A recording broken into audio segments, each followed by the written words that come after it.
కాబట్టి మానవతా దృక్పథంతో ప్రతి ఒక్కరిని ప్రేమిస్తున్నాం. మీరు ఇలాంటి కక్షల కారణాలకు ప్రతిఘటించకుండా అందరినీ మానవత్వంతో సమానత్వంతో చూసి అందరూ కలిసిమెలిసి జీవించాలని మీ అందరినీ వేడుకుంటున్నాం. ఏదైనా ఉంటే చట్టరీత్యా న్యాయరీత్యా పోరాడాలే తప్ప ఇలాంటి అకృత్యాలకు అన్యాయాలను పాల్గొనకూడదని మనస్ఫూర్తిగా కోరుకుంటూ మిగతా విషయాల కోసం పాల్గొంటారు. జై శ్రీరామ్.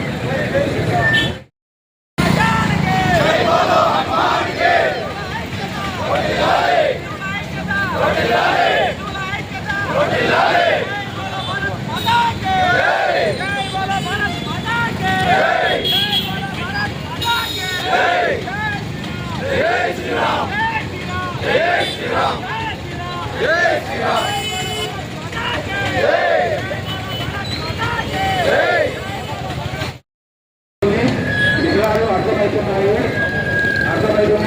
అదేమంటే బంగ్లాదేశ్లో మన హిందువులపై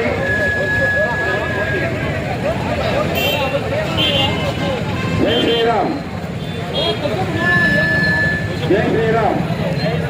ఈరోజు మనము దేశవ్యాప్తంగా హిందువులను అందరము ఐకమత్యంగా ఉండాలని చెప్పేసి కులమత భేదాలు లేకుండా మనం అందరినీ కలుపుకొని పోతున్నాము.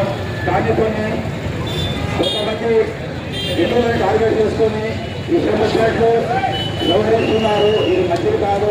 అలాగే మనకు బంగ్లాదేశ్లో హిందువులపై అత్యాచారాలు, యువతులు, ఆకులు తగలబెట్టడాలు ఇలాంటివి జరుగుతున్నాయి.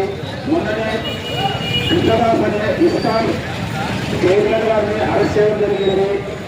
దానికి ఒక లాయర్ గారు కోర్టు ద్వారా అతను విడిపేయాలనుకుంటే అది కొట్టడం కూడా జరిగింది. ఇది ఎంతవరకు సవాలు అందరం బాగుండాలని కోరుకుని హిందువులను మనం రక్షించుకోవాలని చెప్పేసి దేశవ్యాప్తంగా ఈరోజు ర్యాలీలు జరుగుతున్నాయి. హిందూ ఐక్యత, హిందూ ఐక్యత. Don't forget to like and subscribe.